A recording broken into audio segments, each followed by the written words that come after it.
எல்லாருக்கும் வணக்கம். Welcome to healthy you happy home. இன்னைக்கு நம்ம சுக்கு மல்லி டீ, இஞ்சி எலுமிச்சை டீ அண்ட் ரசமோட ரெசிபி தான் இந்த வீடியோல நம்ம பார்க்க போறோம். வீட்ல யாருக்காவது இருமல், சளி இல்ல எனக்கு வந்தாலும் சரி, நான் இதுதான் எடுத்துக்கிடுவேன். நல்லா கேட்கும். ஸோ நீங்களும் இதை ட்ரை பண்ணி பாருங்க.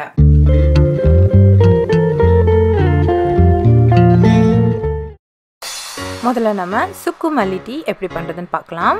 1/4 கப் முழு மல்லி எடுத்துக்கோங்க. ஒரு துண்டு சுக்கு எடுத்துக்கோங்க, இல்லை காஞ்ச இஞ்சி. சுக்குக்கு பதிலாக நீங்கள் இஞ்சி சேர்த்துக்கலாம். முதல்ல நம்ம தோலை சீவி எடுத்துடலாம்.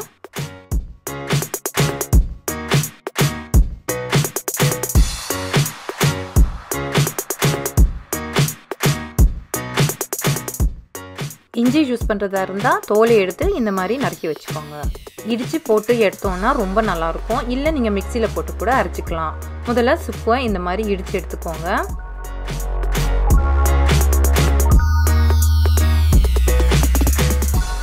இப்போ இதில் மல்லியும் சேர்த்து இடித்து எடுத்துக்கோங்க.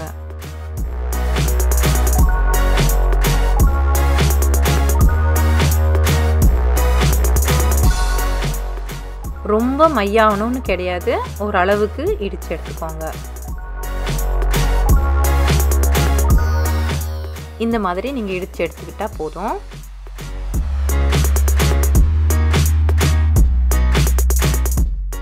இப்போ ஒரு பாத்திரம் எடுத்துக்கோங்க. அதில் 2 கப்பு தண்ணி ஊற்றிக்கோங்க.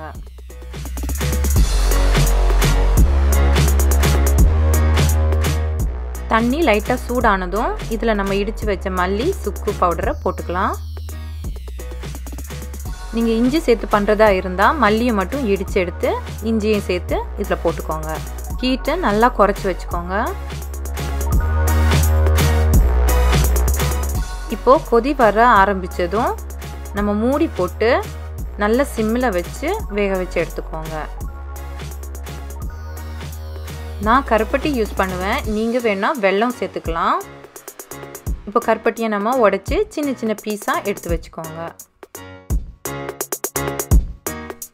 ஒரு 3-4 நிமிஷம் நல்லா கொதி வந்ததும் இப்போ நம்ம இதில் கருப்பட்டி சேர்த்து மிக்ஸ் பண்ணிக்கலாம்.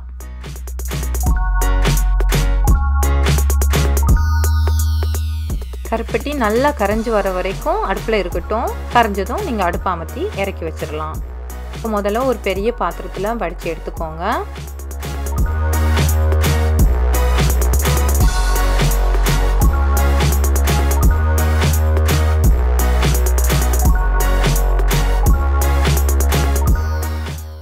இப்போ பார்த்த அளவு உங்களுக்கு 2 கப்புக்கு சரியாக வரும்.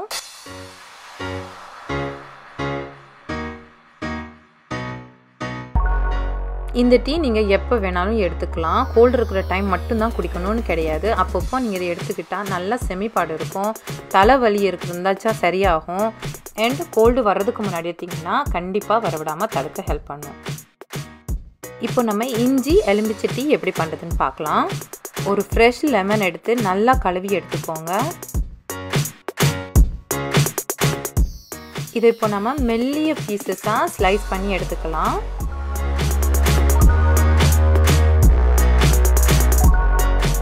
நீங்கள் இது பாதி ஸ்லைஸ் பண்ணால் போதும்.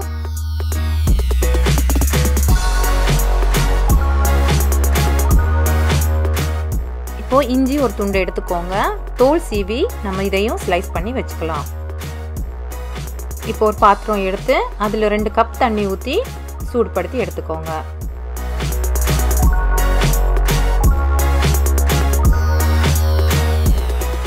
தண்ணி சூடானதும் அதில் நம்ம இப்போ லெமன் பீசஸை எடுத்து போட்டுடலாம்.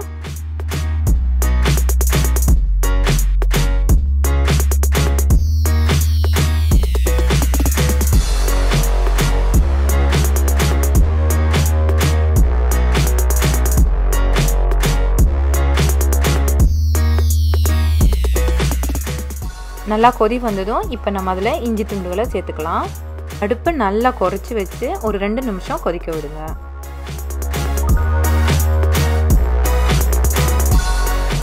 இப்போ நம்ம இதில் ஒரு டீஸ்பூன் டீ தூள் சேர்த்துக்கலாம். டீ தூள் சேர்த்ததும் நம்ம இப்போ அடுப்பை அமர்த்தி மூடி போட்டு ஒரு 3 நிமிஷம் வச்சிருங்க.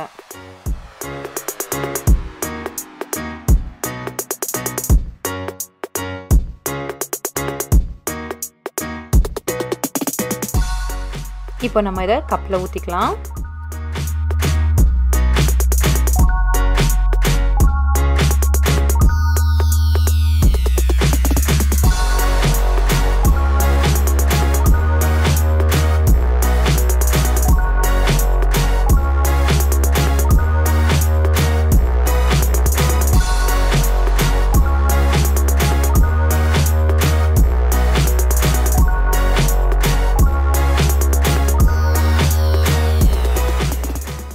இப்போ நம்ம இதில் தேன் சேர்த்து மிக்ஸ் பண்ணிக்கலாம். நான் இதில் 1 டீஸ்பூன் சேர்த்துக்குருவேன். உங்களுக்கு வேணால் கொஞ்சம் கூடவே போட்டுக்கலாம். ஏன்னா தேனும் உங்களுக்கு காஃப் டைமில் ரொம்ப நல்லா ரிலீஃப் கிடைக்கும். அதுவும் லெமன் சேர்த்துக்கிறதுனால உங்களுக்கு இன்னும் ஹெல்ப் பண்ணும். லெமனில் வைட்டமின் சி நிறைய இருக்கிறதுனால உங்களுக்கு வந்து இம்யூன் சிஸ்டமை இம்ப்ரூவ் பண்ண ரொம்ப ஹெல்ப் பண்ணும். ஸோ இந்த டீயை நீங்கள் அப்பப்போ எடுத்துக்கலாம். காஃப் டைமில் கண்டிப்பாக உங்களுக்கு ரிலீஃப் கிடைக்கும்.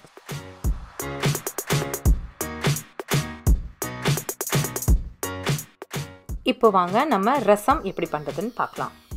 முதல்ல 1 லிட்டர் தண்ணி எடுத்துக்கோங்க. அதில் புளி சேர்த்து நல்லா மிக்ஸ் பண்ணி எடுத்து வச்சுக்கோங்க. 2 சின்ன தக்காளி எடுத்துக்கோங்க. 1 மிளகாய் வத்தல், 4 பல்லு பூண்டு, கொஞ்சம் கருவேப்பிலை.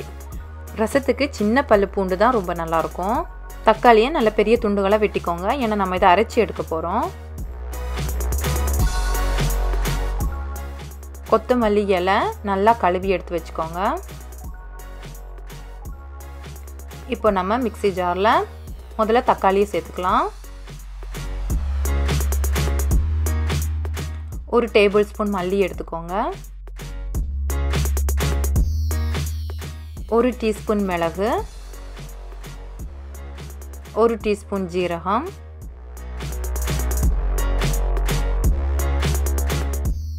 இப்போ இதில் வத்தல், பூண்டு, கொஞ்சம் கருவேப்பிலை, கொஞ்சம் கொத்தமல்லி இலை.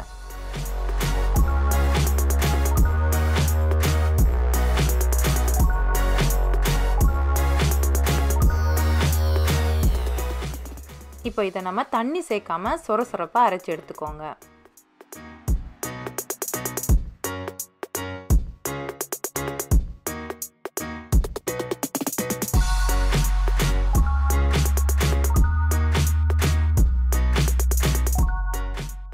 ஒரு ஆழமான பாத்திரம் எடுத்துக்கோங்க. இதில் நம்ம 1 டீஸ்பூன் நல்லெண்ணெய் சேர்த்துக்கலாம்.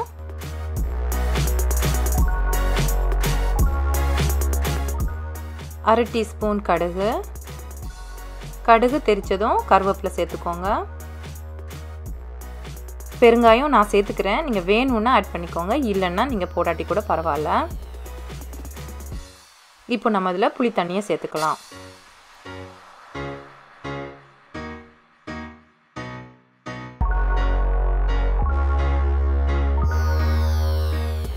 ஹீட்டு எப்போவுமே மீடியமில் வச்சுக்கோங்க. இப்போ கொதி வந்ததும் இதில் நம்ம அரைச்சி வச்சதை சேர்த்துடலாம்.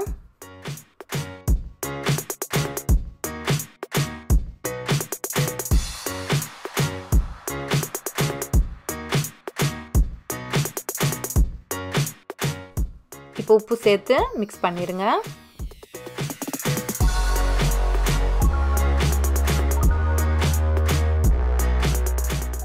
அடுப்பை நல்லா கம்மி பண்ணி வச்சுருங்க.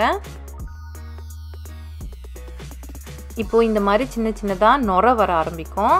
நல்லா நுரைச்சி லைட்டாக கொதி வரும்போது ஒரு நிமிஷத்துக்கு கம்மியாகவே விட்டால் போதும். ரொம்ப கொதி வர தேவையில்லை. ஏன்னா அதில் இருக்கிற எசன்ஸ் இறங்கினா மட்டும் போதும்.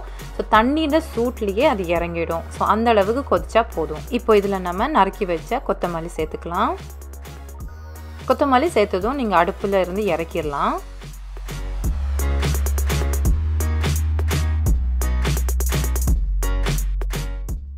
இவ்வளோதாங்க, நம்ம ரசம் ரெடி ஆயிடுச்சு. ஆரோக்கியமாகவும் சுவையாகவும் இருக்கும். நீங்கள் ட்ரை பண்ணி பாருங்கள். ரெகுலராக சாப்பாட்டுக்கு அப்புறம் கூட நீங்கள் ரசம் எடுத்துக்கலாம். ரொம்ப நல்லது, நல்லா செமிச்சு கொடுக்கும். மிளகு சேர்த்துக்கிறதுனால உங்களுக்கு வந்து இருமல் டைமில் ரொம்ப ஹெல்ப் பண்ணும்.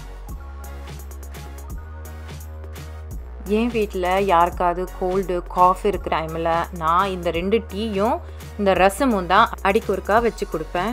ரொம்ப ஹெல்ப் பண்ணும். இந்த வீடியோ உங்கள் எல்லாருக்கும் யூஸ்ஃபுல்லாக இருந்திருக்கும்னு நம்புகிறேன். நீங்களும் ட்ரை பண்ணி பாருங்கள், ஷேர் பண்ணுங்கள். ஆரோக்கியமாகவும் சந்தோஷமாகவும் இருங்க. மீண்டும் இன்னொரு வீடியோவில் நம்ம சந்திக்கலாம்.